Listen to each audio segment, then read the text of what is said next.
Okay, so we have these Chinooks that blow through Alberta and causes like headaches for me now. It's weird because years ago it didn't. I used to love Chinooks. I still do. The warm weather, it's nice. But when they blow through now, it's just I get these pressure headaches. My wife, she gets migraines, of course, but me, the pressures on my skull, it's just like, whew, too much sometimes. I woke up this morning that way anyway.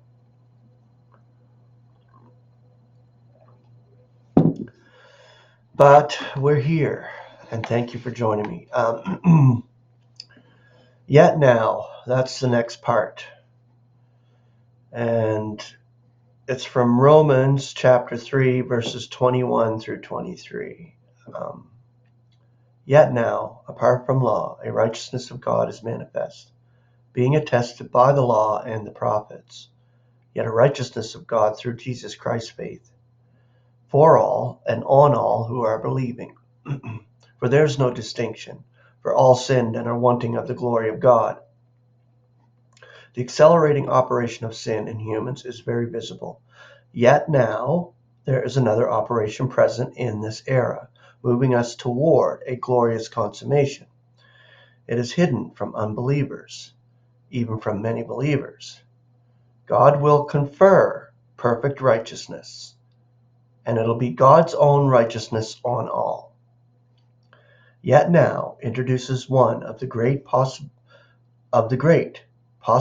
the greatest, turning points in history, before mankind faced a dead end in its quest to attain righteousness.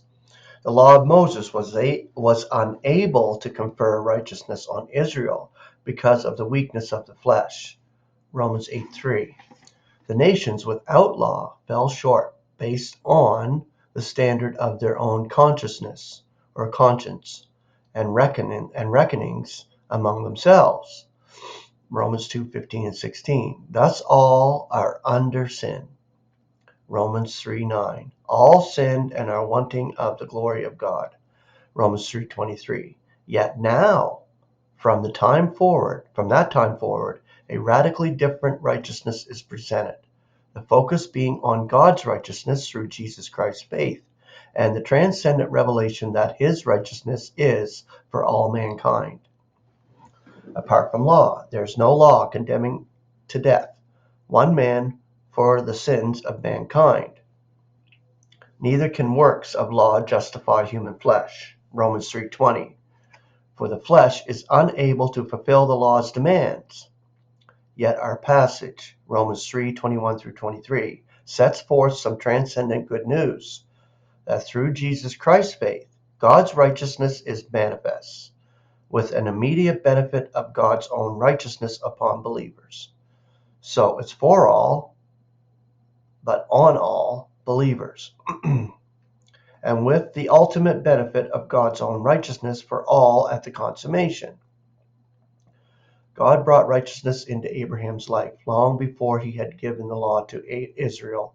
Abraham simply believed what God told him, and it was accounted to him for righteousness. Genesis 15:6 and Romans 4:3. Now that same principle is brought back.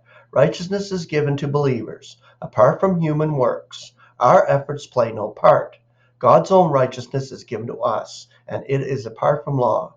His righteousness is displayed for him to be just and a justifier of the one who is of the faith of Jesus. Romans 3:26. So, as you can see, it's the faith of Jesus Christ and God's own righteousness that is given. And it's given as a gift, and it's measured out to each believer.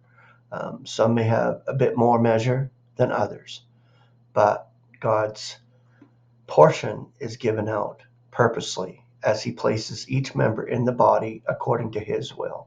Grace and peace. Have a beautiful Tuesday.